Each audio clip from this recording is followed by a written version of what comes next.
আসসালামু আলাইকুম আরহামতুল্লাহি অবরাকাতুহ। দূরের এবং কাছের, দেশের ও প্রবাসের সকলকে আমার আন্তরিক অভিনন্দন।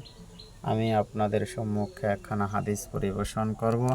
আন আবিল আলা ইবনিল হাজরামিউ আন্নাল আলা আল হাজরামিউ কানা আমিলা রসুলিল্লাহি সাল্লাল্লাহু আলাইহি ওয়াসাল্লাম ওয়াকানা ইদা কাতাবা ইলাইহি বাদাআম বিনাফসিহি রাওয়াহু আবু দাউদ। হাদিসের মূল অনুবাদ। হযরত আবুল আলা ইবনে হাজরামি রাদিয়াল্লাহু তাআলা আনহু হতে বর্ণিত, তিনি বলেন, আমার পুত্র আলা হাজরামি রাসূলুল্লাহ সাল্লাল্লাহু আলাইহি ওয়াসাল্লামের কর্মচারী ছিলেন। তিনি যখন বাহরাইন থেকে রাসূল পাক সাল্লাল্লাহু আলাইহি ওয়াসাল্লামের নিকট চিঠি লিখতেন, তখন নিজের তরফ থেকে নিজের পরিচয় দিয়ে শুরু করতেন।